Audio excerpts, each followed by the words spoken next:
pessoa? Tudo pode ser construído. Tudo que pode ser construído? Serviços. Vamos ver. Produto é algo que a gente vende, né? Necessariamente a gente precisa vender. É algo que o cliente paga, seja ele um bem ou um serviço, como você disse. E o produto, ao contrário do serviço, ele é alguma coisa física, né? A gente precisa encostar. O produto ele pode estar associado a serviços, né? E ele possui, uma coisa importante que a gente vai ver mais na frente, ele possui um ciclo de vida. Tem que ficar bem claro para vocês mais na frente, a gente vai olhar isso. O produto ele é o resultado de um projeto, né? Certo? Por isso que a gente citou aí matéria-prima, que você produzir e tal. Então ele é sempre o resultado de um projeto. É sempre algo que o cliente sonha, sempre não, né? A maioria das vezes é algo que o cliente sonha, algo que o cliente necessita, alguma coisa que ele deseja, né? E quando esse produto supera as expectativas do cliente, as expectativas que ele nem imaginava, a gente já está trabalhando um pouco na questão do conceito de inovação, né? Por exemplo, a gente tem um exemplo clássico aí que é o da Apple, o iPhone, certo? E o principal também, ele possui e oferece o quê?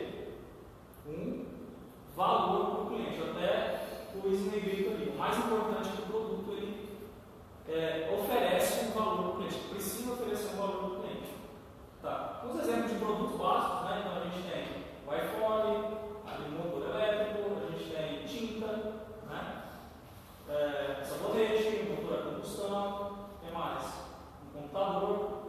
Tem diversos tipos de produtos. Assim, no caso, de coisas físicas. Ele pode ser alguma coisa final, né? Um produto final, pode ser alguma coisa intermediária e a gente precisa definir essas coisas, né? Então a gente tem bens de consumo. Quando a gente fala de produto, a gente pode dividir bens de consumo duráveis, semiduráveis, não duráveis. Pode ser um produto intermediário, né? E pode ser um bem de capital. A gente vai explanar em seguida no próximo slide cada um desses. É importante que a gente caracterize o produto, né? E o serviço pelo nível oferecido. Também a gente precisa, a gente pode caracterizar pelo nível de complexidade e o nível de inovação. Então, sempre quando a gente for lançar um produto novo ou analisar um produto no mercado, a gente tem essas variáveis. E também a gente pode analisar a interface, qual a tecnologia, qual o mercado que ele está inserido, qual é o ciclo de vida, qual é a cadeia de valor, qual o impacto que o produto tem no mercado. Então vamos começar com bens de consumo, né? Dois exemplos ali, uma pizza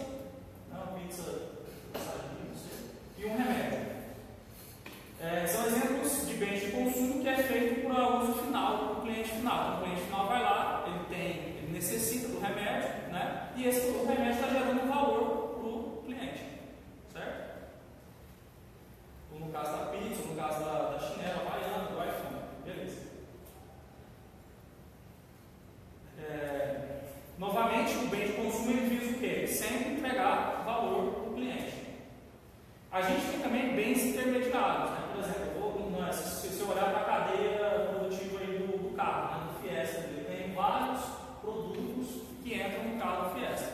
Então, por exemplo, desde o cara que produz ali o aço, até o cara que produz o pistão, o motor, a parte externa do carro, a parte de som do carro, o pneu, a borracha, etc. Tudo isso está fazendo parte do produto final, né? No final ele vai compor o carro, ele vai estar agregado ao carro, né? Cada componente desse também pode ter o seu ciclo, né? Seu ciclo de vida e pode ter também a sua cadeia produtiva. Então esse é o que a gente chama de bens intermediários, para chegar no produto final. E a gente tem por último os bens de capital, ok? Bens de capital são o quê? São os produtos que a organização desenvolve, alguma organização vai desenvolver, ok? Que a gente pode utilizar para produzir outros produtos. Por exemplo, um braço robótico ali que constrói um carro, né? Então, assim, vamos dizer assim, a infraestrutura que a gente precisa para poder produzir aquele produto. E serviços, né? O que são serviços? Serviços é algo intangível, né? A gente não toca no serviço, né?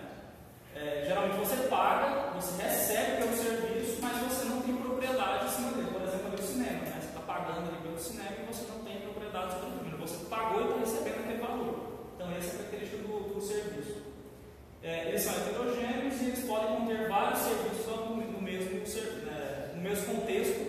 no cinema a gente pode ter vários serviços, né?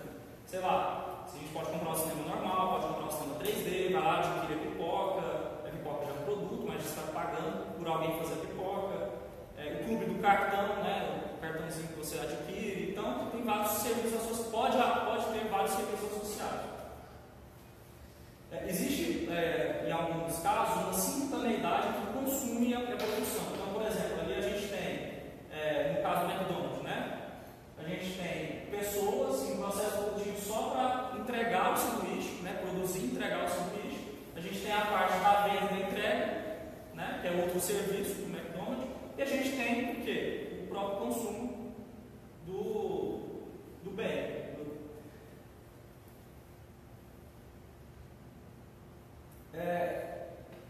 Existe um caso, né, que é o caso do dentista, que é o quê?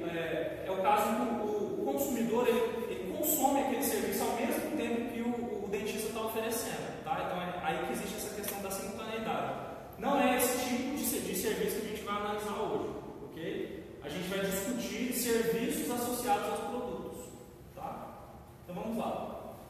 Existe um estudo ali da fonte que mostra que hoje em dia as pessoas, os empresários, elas tendem a trabalhar com produtos, elas tendem a servitizar os produtos. Né? Então, antigamente a gente tinha essa distinção muito grande, né? Esse aqui é só produto, esse cara só produz e entrega esse produto. E esse aqui só o serviço.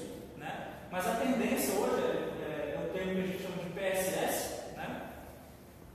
É que o produto sofre essa servitização, né? A gente sai da base da pirâmide e vai até a ponta, e o serviço sofre essa produtização, né?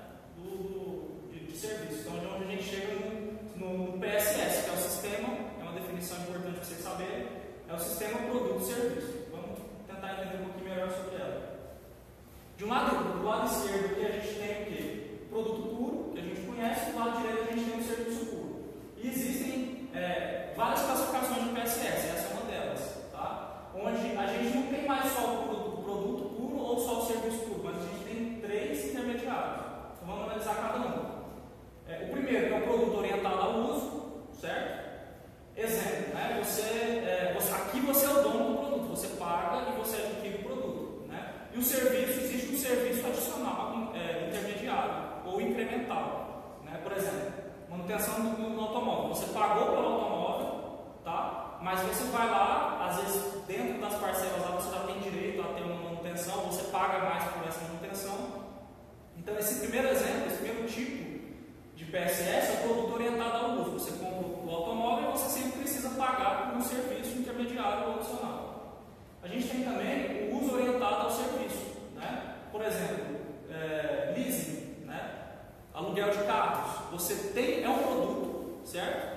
O carro é um produto, mas não é seu, você não adquire ele, você não tem propriedade em cima dele. Então, por exemplo, vou alugar o carro, estou pagando pelo serviço de alguém ter a propriedade do carro é de outra pessoa, é do dono, mas ele está alugando isso para mim. Eu estou usando o produto, mas não é de minha propriedade.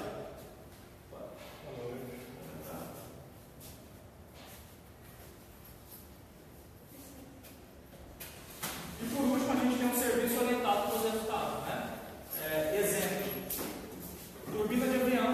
Né? A gente tem o exemplo da Rolls-Royce, que ela produz a turbina e em vez dela vender a turbina, ela pagar a manutenção delas.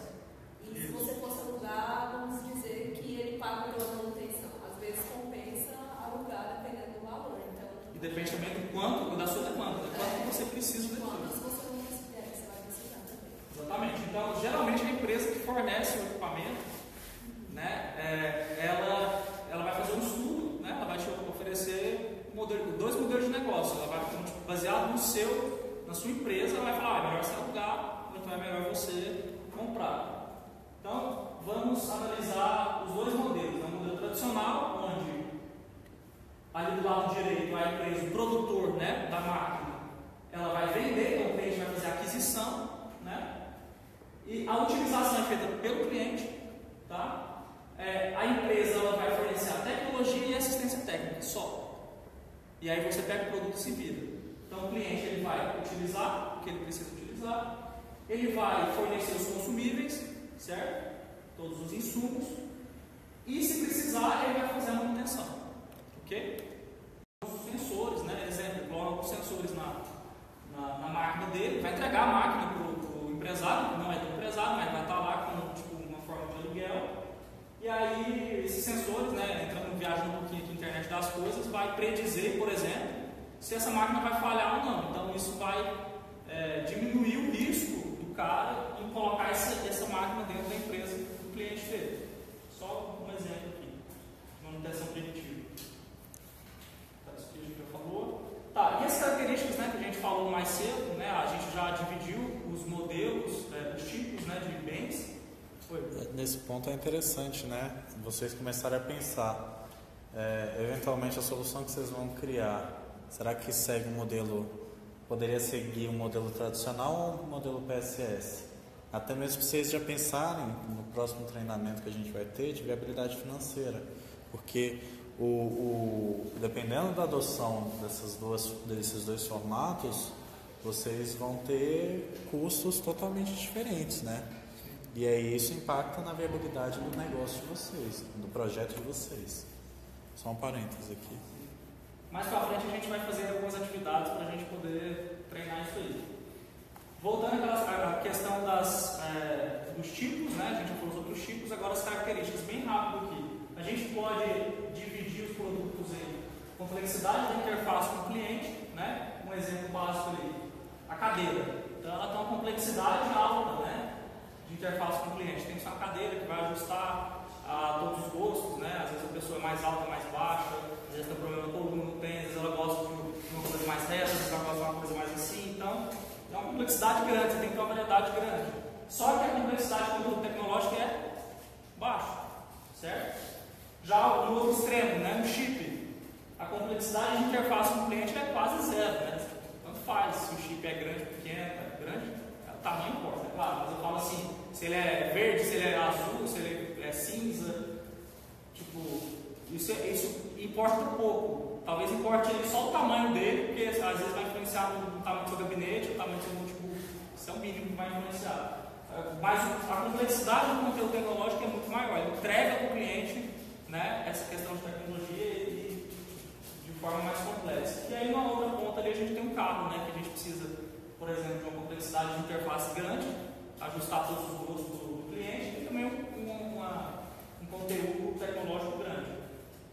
Então, é uma das coisas que a gente vai, um exercício que a gente vai fazer bem rápido para a gente poder classificar. Mais na frente eu vou pedir para vocês, vou passar alguns produtos para vocês e aí vocês vão classificar fazendo esse gráfico, esse eixo X e esse eixo Y. Eu quero que vocês marquem onde é que vocês acham que cada produto é. Também a gente pode classificar pelo grau de novidade no mercado, né? Por exemplo, uma geladeira, qual que é o grau de inovação, de novidade no mercado? Baixíssimo hoje, né?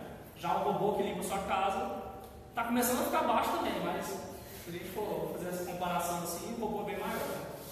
A gente pode classificar entre menos ou mais, ou alguma coisa mais intermediária. Então vamos fazer atividade? Opa. Tá, seguinte, eu coloquei aqui uns produtos da minha empresa, eu quero que vocês classifiquem ele para mim, tá? Vocês podem fazer em duplo, para ficar mais rápido, no papel. Eu vou explicar cada um o que é, ok? Eu vou explicar bem rápido, e aí eu quero que vocês pensem onde que ele vai entrar. Ele é um bem de consumo, ele é um bem de capital, ele é um intermediário, qual é o grau de novidade para o mercado, qual que é a complexidade de interface com o usuário e qual que é a complexidade tecnológica, tá? Não importa, não existe resposta certa e errada, eu quero que vocês pensem sobre isso, tá? Então vamos lá, o primeiro é um aplicativo que gerencia horas trabalhadas de empregado doméstico. Tá? Quantos sabem? Levanta a mão. Só vocês? Investidor? A gente vai tratar disso agora, vamos lá. Quando a gente fala de cliente, primeiro de cliente. O cliente ele pode possuir várias faces, né? Então vamos voltar no exemplo da copiadora, tá? A gente pode ter o cliente da copiadora é o quê?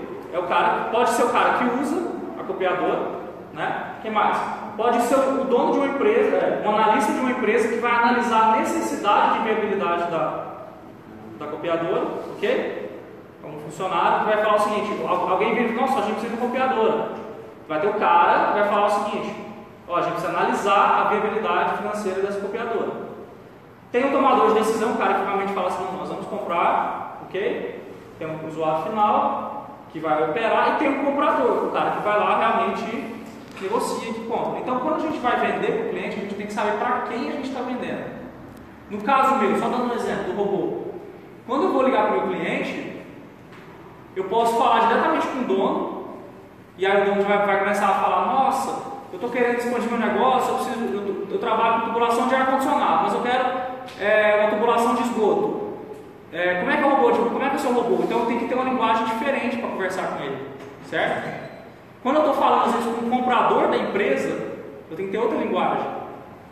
Quando eu estou falando com o cara que vai operar o equipamento, no caso do robô, eu tenho que ter outra linguagem. Entendeu? Então a gente precisa conhecer o nosso cliente, conhecer a face do nosso cliente quando a gente vai vender para ele. Ok? Agora entrando na questão do stakeholder, né? Vocês ficaram em dúvida.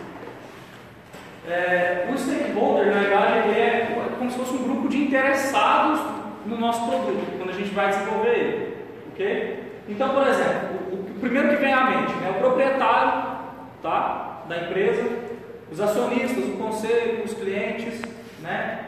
Então, eles querem o quê? Eles querem que o nosso produto, quando a gente vai desenvolver ele, quer que eles tenham uma produtividade alta, quer que tenha um ciclo de vida longo, etc.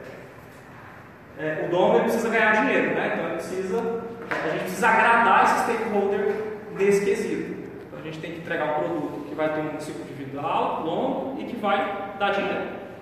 Quando a gente fala em questão de empregado e familiar, né? Os empregados familiares eles têm interesse no seu produto que você está desenvolvendo, porque tem sucesso, causa um bem para a sociedade, causa um bem para a gente precisa agradar, que a gente precisa pensar na hora de desenvolver o produto, ok? E a gente tem outros aí, os políticos, comunidade, formador de opinião, etc. Então, tudo bem? O conceito de stakeholder, tá? E o ciclo de vida, né? O que é um ciclo de vida? Tem diversas perspectivas, tá? O ciclo de vida. Então, a definição do ciclo de vida são fases pelas quais... Tá no inglês? Tá tranquilo? São as fases pelas quais um projeto passa. Isso é a definição do ciclo de vida, né? Quais são as entregas que cada fase gera dentro do ciclo de vida, ok? Quando a gente... Não sei se você já recebeu isso, né? Inútil, mas ok. E você tem também o quê? Até o serviço de atendimento ao consumidor, certo? Ele está te oferecendo um valor dentro da cadeia de valor do celular, né? Gente, e existe aquela questão, né? Ninguém faz nada sozinho, né? Olha o iPhone aqui, ó. Olha quantas empresas são responsáveis para que a gente tenha um iPhone na mão. Eu não sei falar o que todas elas fazem, só vou falar os que eu sei, né? A Texas Instruments, né? Que é a parte eletrônica, microeletrônica. Aqui, ó, até a Samsung, gente. Até a Samsung. A Samsung é parceira da Apple no iPhone e outros, no iPad também. É só, nossa, mas aonde? A Samsung, junto com a ARM, fornece os microcontroladores, né? O ARM 7, o ARM 8, que compõem o iPhone. A Samsung também tem a... O que você tem de concreto? Essa é a pergunta que a gente tem que fazer. O que você tem de concreto quando a gente, quando o desenvolvimento dos produtos finaliza? Vocês conseguem responder?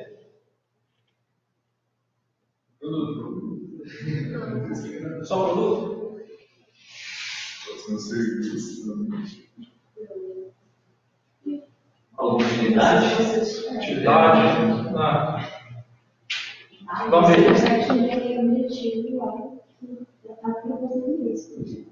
Vamos ver. A gente pode ter uma nova tecnologia, tá? A gente pode ter um curso adicional. A gente pode ter um projeto de um produto. A gente pode ter um projeto de processo, ok? Pode ter um protótipo. A gente pode ter requisitos, né? Só requisitos, não tem produto. A gente pode ter testes desse produto, pode ter relatórios desse produto, equipamentos, ok? Máquinas, qualidade. A gente vai ter, eu estou falando de resultado, tá? Resultado de desenvolver produtos. Então, para você desenvolver produtos, você precisa de máquina. Você vai ter máquina. você vai ter que se relacionar com pessoas, com stakeholders, então você vai ter esses parceiros.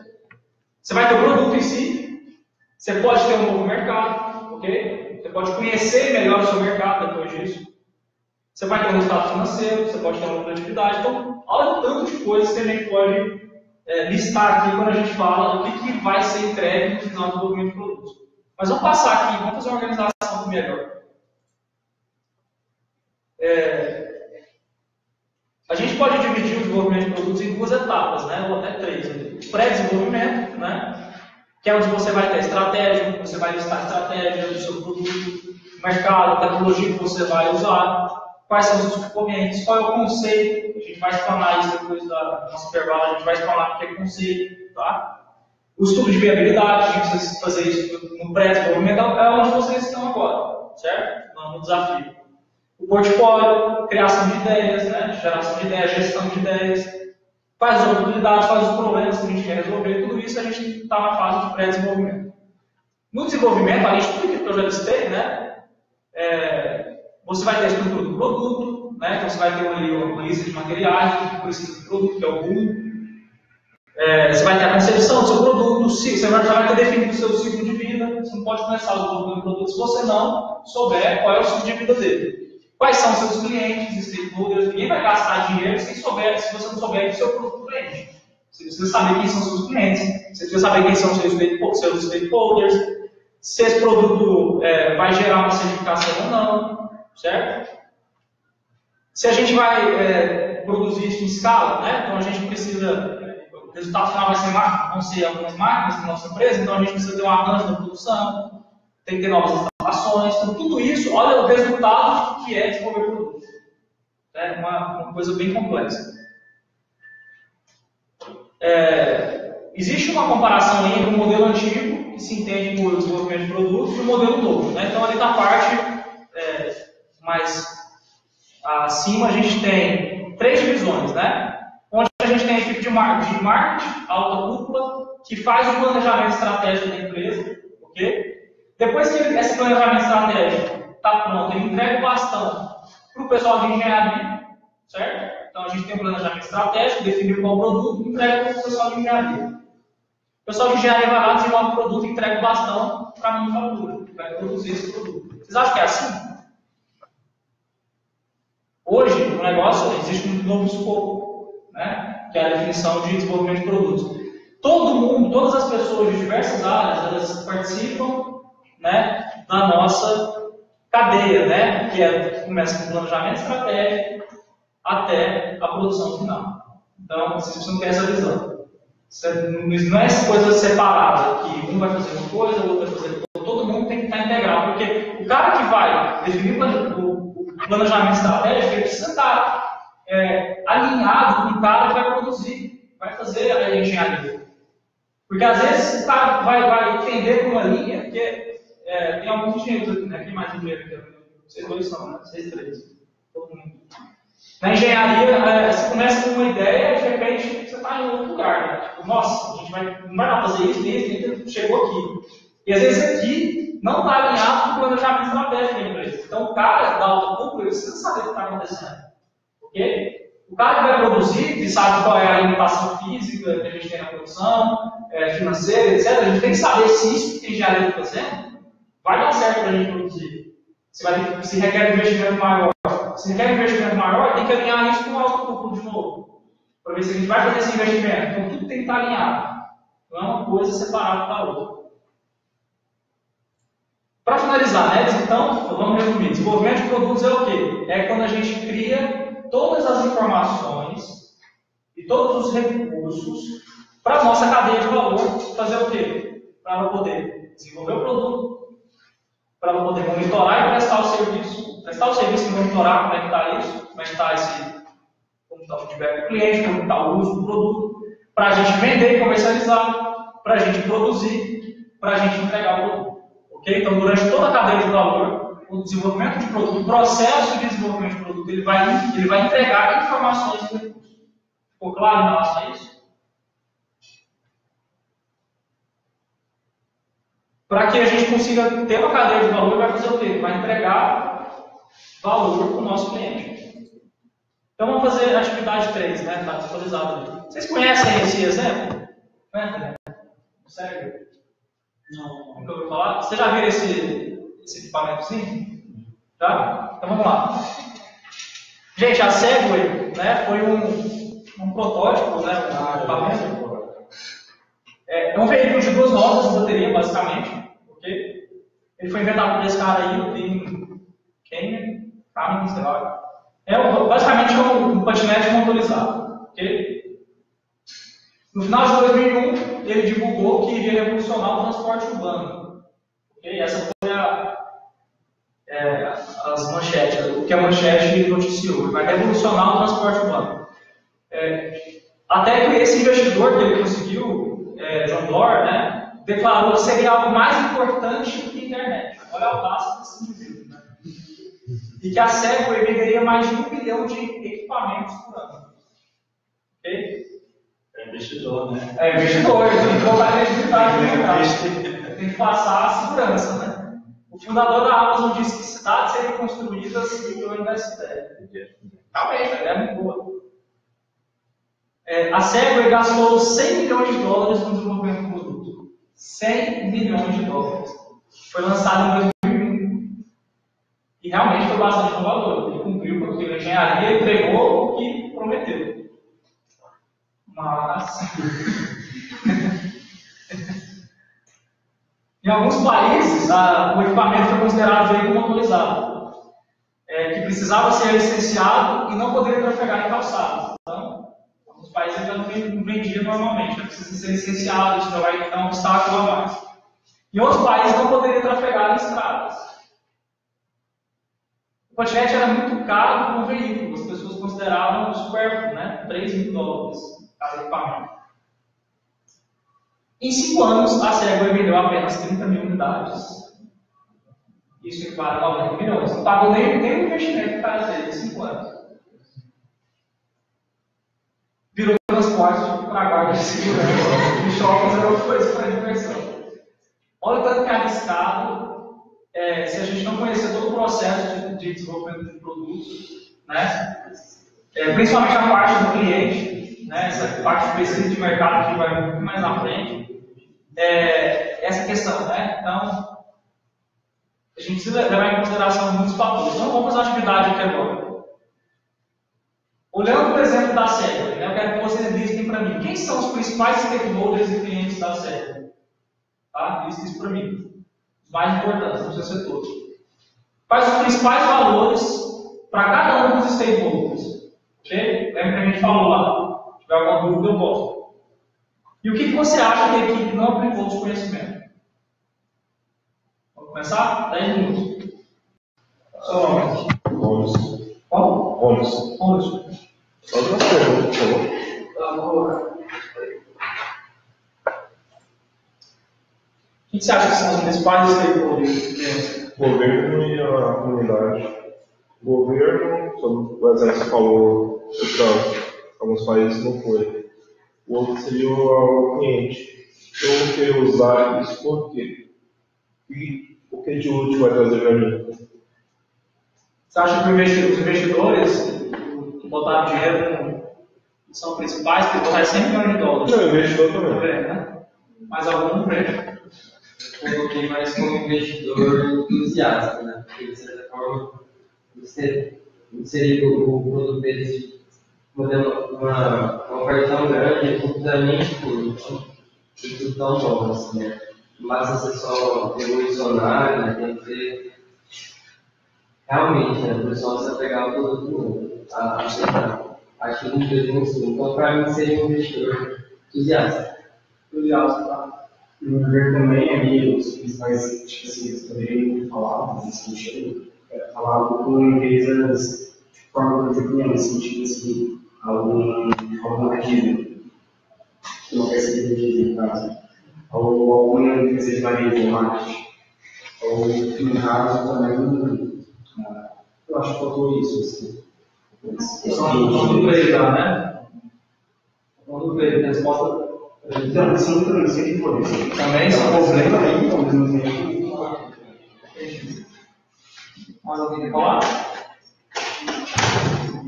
Tá, os principais valores para cada um deles. Você já falaram, né?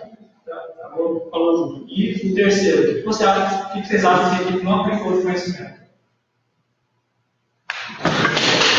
Essa parte dos stakeholders em relação ao governo, porque, igual você falou aqui, em alguns países vai ter precisar de licença e tal, às vezes não pensaram no tipo de coisa. Também eles não pensaram em quem ia usar também, na população, assim, formador de opinião, se vai querer usar aquilo ou não, em relação também ao preço, né? Tipo, quanto que a pessoa vai ficar disposta a pagar sobre o produto lá, né? Vou me locomover de uma distância e vou ter que pagar esse tanto, tá? Vamos ver se para mim desembolsar isso tudo, para mim mandar essa distância.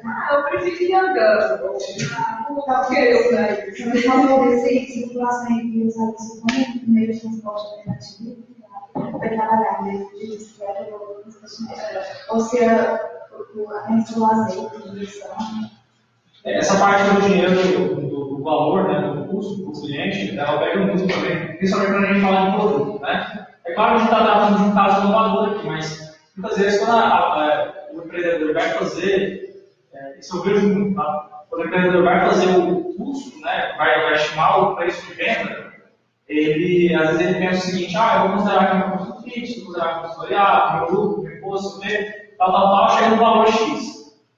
Às vezes ele acha que, nossa, vou lançar esse preço aqui, ficou bem salgado, não ficou, não sei, vou lançar e vou roubar, porque o produto é demais. Cara, geralmente quando você fala de produto, você tem que falar o mercado. Né? Porque as pessoas vão olhar o mercado. Então, se o seu produto não for resolver uma dor muito grande, né, ele vai escolher outra alternativa. Então, assim, nesse caso, é exatamente o que você falou. Aqui se trata de um produto inovador. Então, ok, um preço mais salgado, às vezes você teria pessoas mais dispostas a pagar. Mas ele resolve o problema de outra maneira. Entendeu? Então, assim, é difícil, no caso dele, saber o preço de mercado, que é uma coisa nova. Certo? Mas tem alguns. Não tinha tido concorrente, alguma coisa. Igual você citou a bicicleta, né? Mas na bicicleta a pessoa, vamos dizer, bicicleta não tem. Isso é valorizado. Pronto, acabou. Essa coisa também sei lá, atualmente a galera incentiva muito exercício físico, por exemplo. Aí, um negócio desse, eu vou só a bicicleta, que eu vou exercitar, melhor a bicicleta. Além de ser muito mais barato, eu vou estar fazendo bem pra saúde. Mas eu acho que o maior valor de todos é a cultura, que é meio estranho você sair com um trem desse. Se a pessoa conseguisse, se a empresa pegasse 100 milhões e colocasse dando de graça e para todo mundo usar, aí às vezes seria mais eficiente do que ficar imaginando demais para fazer muita gente usar. Numericamente, assim, tem vários competidores. Aquele preço, assim, vou tomar chuva, só. Então, o carro é melhor. Não é exercício físico, tem bicicleta. Além disso também, tipo assim,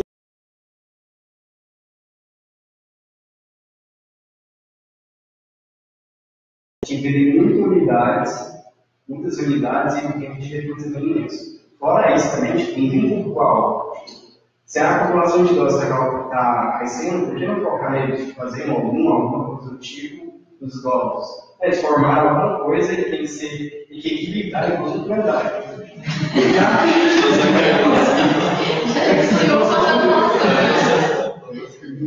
Uma versão muito limitada, bem limitada disso. Mas eu acho também que em relação onde a pessoa está com isso, eu acho que é o maior problema. Aí em Goiânia. Porque como é que você vai andar com isso? Eu já vi umas pessoas andando. A primeira coisa que eu pensei, quando eu vi uma pessoa andando com ele, eu falei assim, ele não vai conseguir correr se alguém quiser assaltar ele.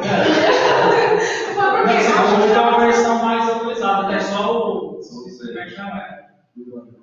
tem um lugar que eu vejo que ele não sai mais. Mas é tipo um esporte, né? Virou tipo quem compra por isso. Eu já vi de 1.000 e pouco, assim, em relação ao preço. Tipo, a pessoa usa mais como esporte.